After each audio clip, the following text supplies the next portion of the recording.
It appears that everything isn't quite as it appears. With Dezie Freeman. Anybody else see the irony in that name? Look, remember Lex Friedman? He was a man that got freed over the XLP digital currency where he was funneling money into and out of Ukraine, connected to the Democrats. Remember that? Remember that? Just a couple of years ago, remember that?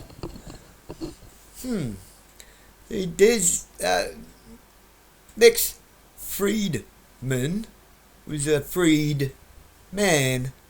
Now we have Dezie Freeman, who is a free man, so it would seem. No, there's more to it. Just listen. There's a lot explained in here. A lot. There's a lot of meat and a lot of potatoes in this. Not just salad and fluff.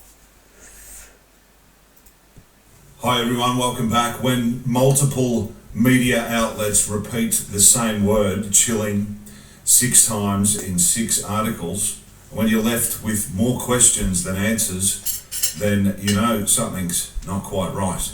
Is Dezie Freeman a dangerous sovereign citizen? Or is that just a label that Victoria Police and the media want you to believe? Or are their claims backed by fact? Today I'm going to break this down from what's publicly available. No spin, no bullshit, just the fact, the law, the questions that no journalist seems to want to ask. I'm going to start by just letting you in on a little secret. I have a pretty low opinion of our media. So do I! It's not because of the way that their faces look, or because they all sound and look the same, but because there seems to be a complete lack of interest in real, unbiased, independent journalism, where journalists ask real questions and they demand real answers on behalf of the people. Ideally, the media is supposed to inform us. It's to hold power accountable and to give a voice to the people. But in practice, it often becomes a tool to direct attention, to control narratives, and to manufacture consent. It can be used for us, and it can also be used against us. Now, I'd rather place my head in a blast furnace than watch the news and listen to the radio or talkback radio or any of that sort of stuff. There's no substance. There's a severe lack of thorough investigative journalism. Look at this Dezie Freeman case. Have you seen the press conferences with police? Have you heard some of the questions that the media have been asking? We'll go through some of them. Look, I'm only speculating here, but I get the impression that journalists who attend these press conferences are given a list of approved questions. Now, this list might include a curly one, where the respondent... Right, hang on. So you think? Been to a council meeting? Been to any meeting?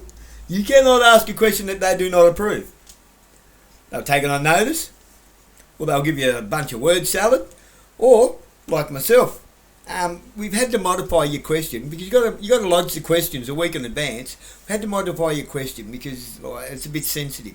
What was a bit sensitive? There was a question I made me modify because nobody liked the fact that I was sticking up for the bloke that accidentally ran over little old Mrs. G down in Catley Street, which was a fucking horrendous thing to happen. But it was bound to happen sooner or later, and guess what? It's going to happen again. Why? It's not that we're slow creatures to learn. It's just that they didn't get the public outcry they needed last time. So maybe it needs to happen twice. You go to a council meeting, lodge your questions a week earlier, and they can choose to do whatever they want with them. And then before you have a meeting, they have a 1-hour workshop before the public meeting to work out what they're going to do with the questions between them. Are they going to put on a show, put on an argument, or is Mayor Brumby just going to say, we're going to take that question on notice, or refuse to even let you ask it, or you get back a modified version of your question that they took the liberty of modifying for you in your absence and without your consent. That's how it works. Okay, back to the show.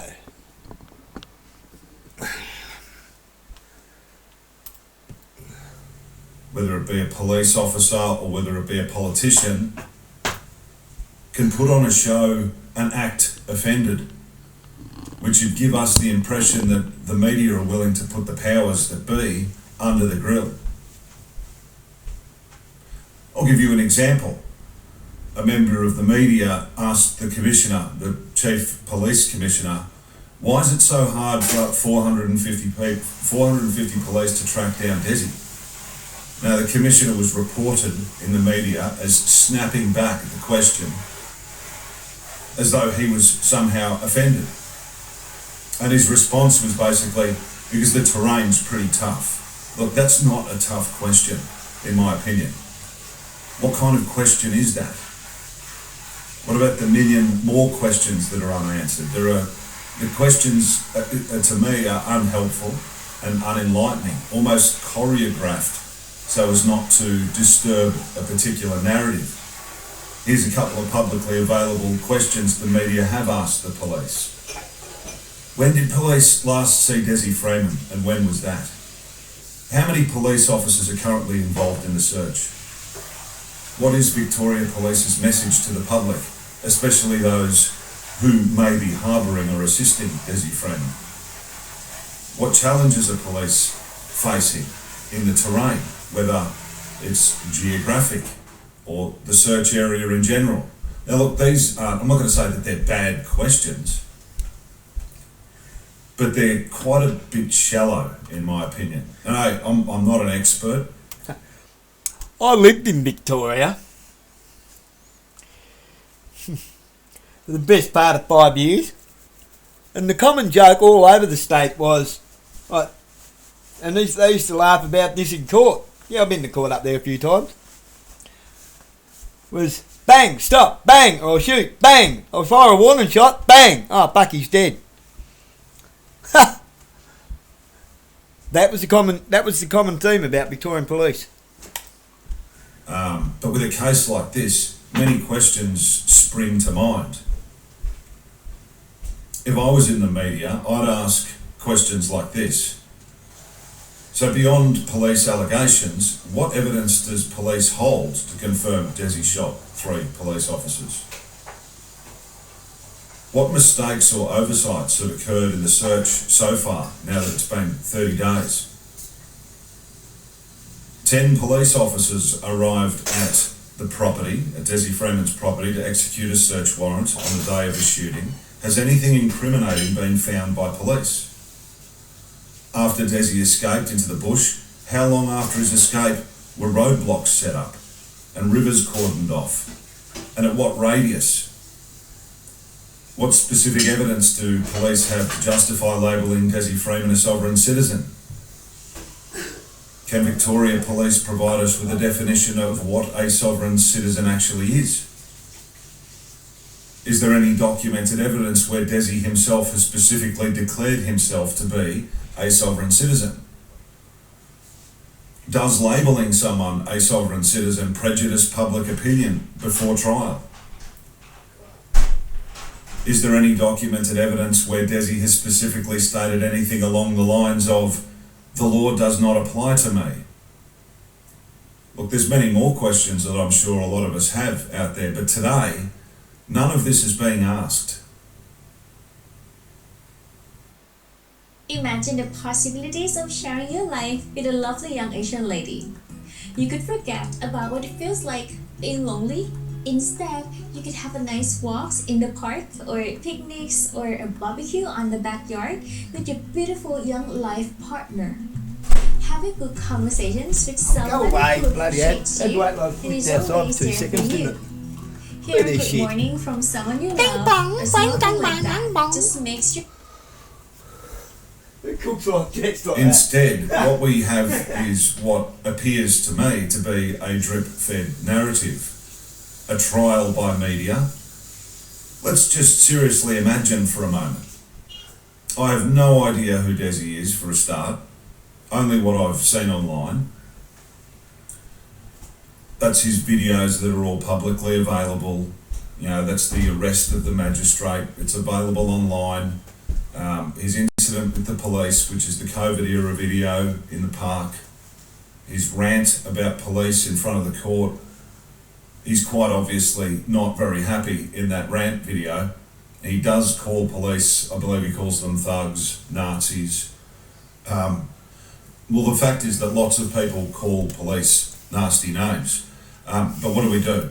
I called them the Stasis the other day. The Stasi police waving their little metal detector wands over everyone in the street that were clearly minding their own business and not doing anything wrong. The fuck gives them the right to do that, pull that bullshit? Do we jail all of these people? Are they all criminals just because they call someone a nasty name? But when you contrast that in the court video, he doesn't appear aggressive. He's firm but respectful in the court. It doesn't look like in that video he gets charged by the magistrate for any kind of contempt of court. He's just asked to leave, which he does. But let's just speculate that 6 months pass and somehow new evidence comes out that Freeman is actually not guilty. Now, I'm certainly not saying that he is or he isn't guilty. I make no claims. But hypothetically speaking, what would that do to him? How many people have slandered this man online? How many people have already declared him guilty? I've seen all kinds of comments online. Wait till they shoot the worm. He's got what's coming to him. He's an animal, yes, because what did they hear? They heard alleged double cop killer, armed and dangerous, terrifying, community on edge. He's a crazed gunman, horrifying. Well, is he? I don't know if he is or he isn't. But the last time I checked, he isn't before the courts. No evidence has been put before the courts. So how do we know anything? Quite often too, online, public opinion is shaped, socially engineered, with algorithmic AI bots. It's been proven fact that all governments have their own little AI bot farms. India's got heaps of them with thousands and thousands of phones all hooked up with little AI programs as algorithmic bots to data mine and shape public opinion. Just saying. Does the phrase innocent until proven guilty mean anything of relevance in 2025? Yeah. Think about that for a second. Hasn't done for a long time, mate. The law doesn't allow the police or the media to declare or to decide whether anyone is guilty. The law only allows the courts to do that. Police bring their allegations, they bring their charges. Some police will bring as many charges as physically possible and as severe as possible also, with the hope that some will at least stick. That's what they do. Look, that's their job. The second They reason don't they do that. decide guilt though. The second reason they do that is so that they got something to dangle in front of you like a carrot, so that you just plead guilty to stuff to make it go away after they drag it on, and you can't afford lawyers and you know they get to you psychologically. I've had things drag out for years, literally for years, just to have it thrown out of court in the finish. The court does, and that's the law. The police are the prosecution. They're prosecutors. They prosecute as many as they can. They'll charge you and they will do everything they can to have you plead guilty. But they can never declare anyone guilty of anything. Only the courts can. And the media will be right there beside the police to do everything they can to make you look as bad as possible so that they get the headline. The media are there to give us spin, confusion, repetition, and contradiction. They use the term alleged to protect themselves against defamation. when the public keep hearing alleged double murderer, alleged police killer, well, that paints a pretty clear picture, doesn't it? Like I said earlier, I found 6 articles that all use the same descriptive word over and over. The word chilling. Chilling. Ooh, another chilling Dezie Freeman update. Let's saw we were chilling. Ooh, it's chilling. Dezie Freeman's chilling text, chilling footage, chilling photos. You'd think professional journalists could maybe mix up the language a little bit. Who ever heard of a journalist that thought? But like I said earlier, to me, it suggests news stories or articles are carefully worded before publication or distribution and then trickle down through various corporate... Like, journalists don't write shit, they just stick their name to shit and take the credit and deflect the blame. That's all they're there for. Outlets, which ultimately gets spat out to us. All the news reporters, at least to me, sound exactly the same. The scripts seem rehearsed. It's a performance more than anything else. It's certainly not good journalism from what I was taught. I'm the greatest salesman ever! That sounds a bit exaggerated. I just closed the biggest sale of the year using my Dezi Run. So, the media and the police have slapped the label sovereign citizen on Dezi. No way. But what does sovereign citizen actually mean? Is there a clear definition? And more importantly, does what we know about Dezi, publicly available, actually line up with that definition? So first of all, just with the sovereign citizen term, the term itself contradicts itself. You can't be sovereign and a citizen at the same time. You're one or you're the other, but you're not both. In any case, the general definition is a person who rejects the legitimacy of government, police. They claim they're exempt from laws, taxes, court authority, all that sort of stuff. They refuse to recognise the courts, they refuse to pay fines, taxes. They use a lot of the pseudo-legal jargon. You probably heard, I don't consent. They have a belief that laws only apply if you consent or if you contract with them. So then let's compare that checklist with what's publicly available on Dezi. In his videos, and I'm not sure I've watched all of them, there may be others that I've missed, but from what I can see, he doesn't appear to say in any of them, the law doesn't apply to me. He cites legislation. In the court video, he uses section 458 of the Crimes Act when he's attempting to arrest the magistrate and then the police officer afterwards. He also uses section 176 of the Public Health and Wellbeing Act when asking an authorised officer to identify herself before she was giving him any directions. So he tries to use the law against authority figures he believes are breaking the law from the look of these videos. Now that doesn't appear to be someone who's rejecting the law. That appears to be someone who is trying to invoke the law. So arguably he's not behaving like a sovereign citizen, he's behaving like what I'd describe as a hyper-legalist. He's following the law to a T. And he's trying to use it against people in the system who he believes are not following the law. So I just don't believe that sovereign citizen is an appropriate way to reference this man, at least not according to the generally understood definition. It qualifies him more as someone trying to use the law against authority. He obviously believes that many in authority are not following the law. So how does he think he's exempt from the law if he's trying to actually uphold it?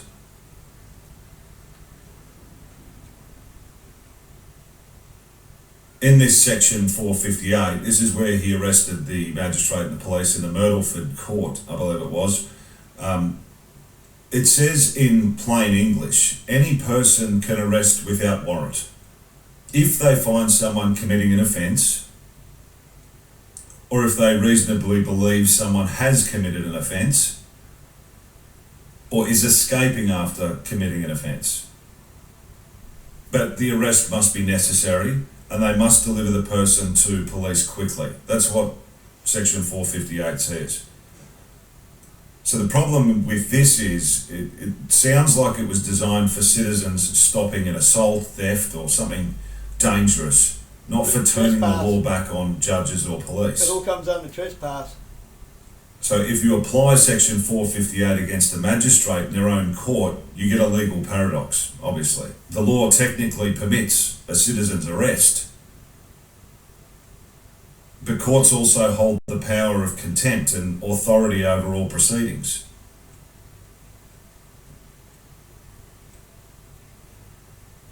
So Dezi arrested the magistrate and then ordered the police to enforce the arrest.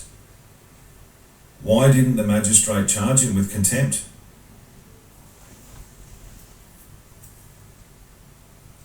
I think contempt might be discretionary from the judge, but it requires a clear interruption or disobedience of the court's authority. A magistrate could have easily found him in contempt, but that usually results in instant removal or even imprisonment. I don't know. It doesn't appear that he was.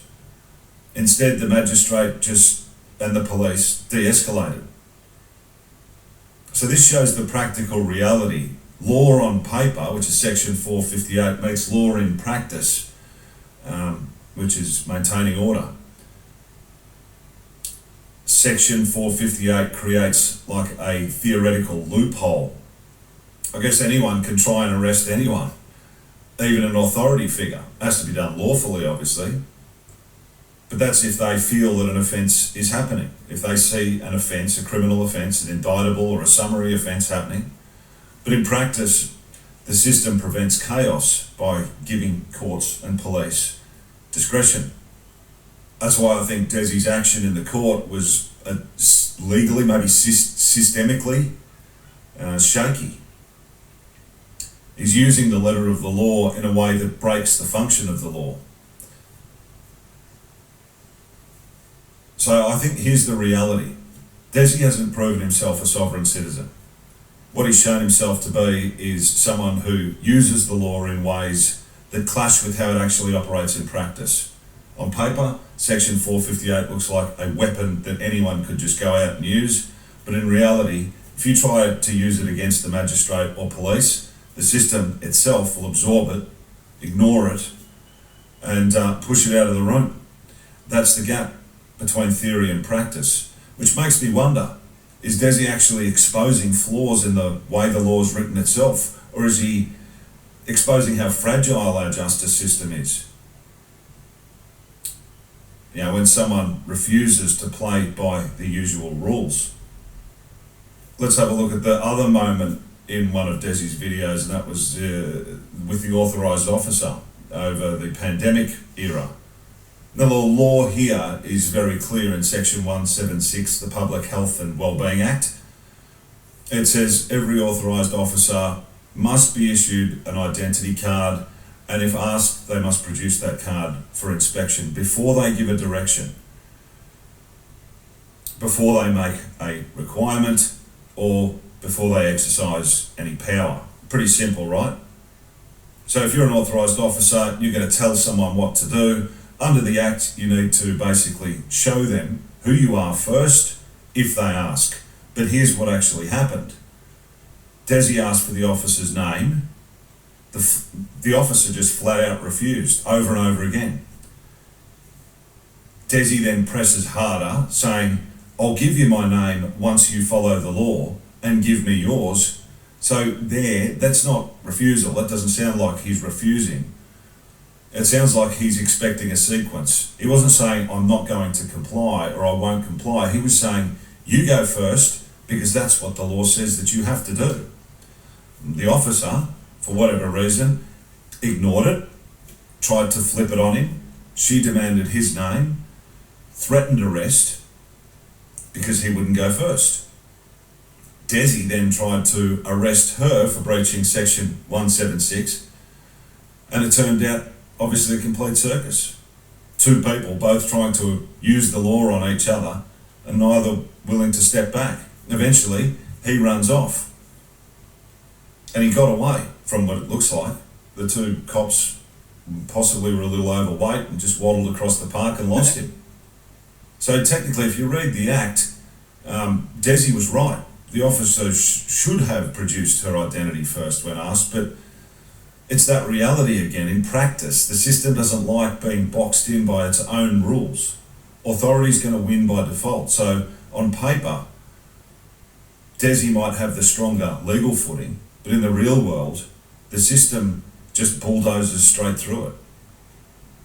What about this search warrant? The 10 police who attended. Police say they went to execute a search warrant in relation to alleged historical sex offences. Nothing's been proven, of course. These are simply allegations that have been widely reported. Did the police find anything in the bus to nail him on it? After Dezi left off into the bush, police would have presumably had all of the time in the world to search for everything and anything. Did they find anything? We don't really have to know exactly what it was that they found, but at least we should know if police actually got something to pin him with after all of this mess that we've just been through. We thought we were building tools, a faster way to write emails, a smarter way to generate code. The other one is the body camera footage. People are asking and demanding online that police release the body cam footage. All right, well, hang on. Police are not going to release body camera footage of the deaths and serious injury of their officers. They're not going to do that. They never would. I don't think they should. It's graphic, violent, disturbing. But what they could confirm is whether or not the body cameras were operational at the time, whether they are being held as evidence, and whether they will be produced as evidence in the courts in due course. That's all we need to hear, right? But nothing. Instead, we've got a Daily Mail reporter who said she's viewed a full 27-minute video, which was apparently recorded by a family member on the bus and that got leaked somehow.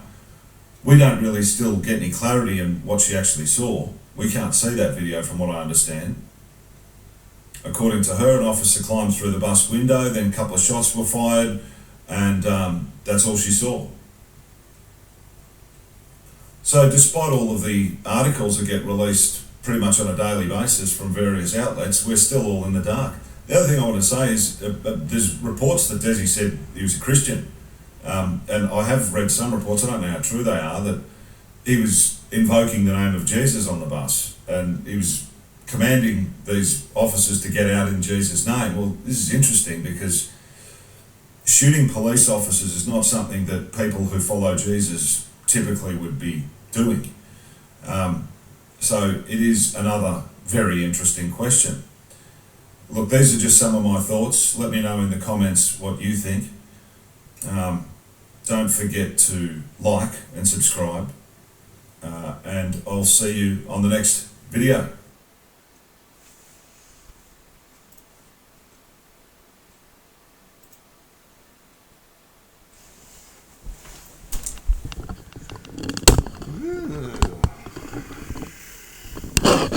Still sounds rather familiar, doesn't it? Except without the pew-pews and the bang-bangs.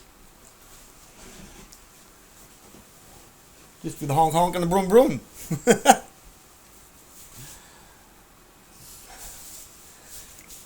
I can't say too much. I just can't. Not yet. Not yet. I'm not trying to be a smart ass. I will say this much though. Before I start making notes, taking notes and drawing up my defences and stuff, I spend a couple of days thinking about the questions I want.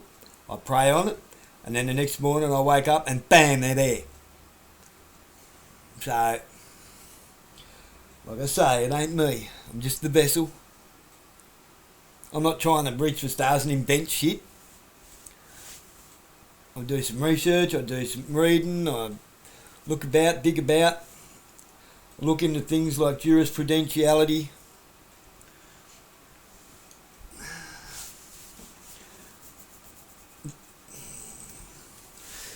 which isn't due process, by the way. Something else altogether. Motive operandis, all that stuff. All the cool stuff that's like really boring. I find it actually quite interesting. It's the stuff I dig, bruh. I dig that, you know, man? I dig it. Dig that stuff. Why?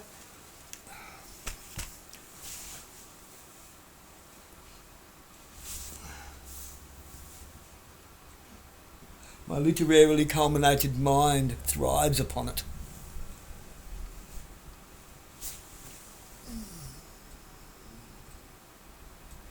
Oh God. What have we got? Dogs running around there. Egypt.